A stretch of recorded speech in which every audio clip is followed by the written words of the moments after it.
What is up guys? So wala nga pala tayong dayo ngayon dahil maghahatid tayo ng jersey papuntang US at Cavite. Manood kayo guys. Inuna ko na nga palang dalhin tong dalawang team, ang Elevate at RAA sa DHL. Shoutout nga pala kay Kuya Nathaniel Uy sa nagpagawa. Bound to Chicago nga pala to guys, papuntang US tong dalawang team natin. At syempre ito papakita ko rin sa inyo yung socks na bigay ni Coach Kai, di ba? Ipo-ipo. Meron pa yan isa yung Gatorade Sky. Let's go! Syempre nationwide, worldwide tayo, kahit saan ka man lupalop ng mundo, basta kailangan mo ng jersey, pwede yan. Nakabalik na nga pala kami shop at nagpapansit tong ating senior IT, si Idol Peter. Happy birthday sa'yo, Pop, syempre.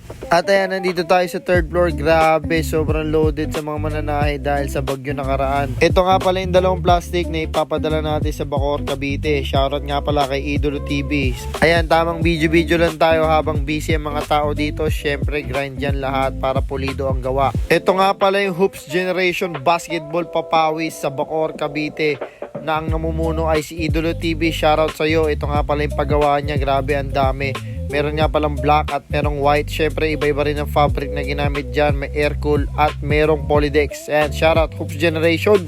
Ayan, ibibigay na nga pala natin tong dalawang plastic kay Kuya Rider at dadali niya na sa Bacoor, Cavite. Grabe, ang lupit na motor ni Kuya. Ang liit pero kayang-kaya, maraming dala. Meron pang ibang kasabay yan. Syempre, automatic tip yan sa atin guys. At ngayon, ginabi na nga tayo pa uwi. At ang saya-saya natin kasi hindi lang socks ang binigay sa atin ni paring Eric.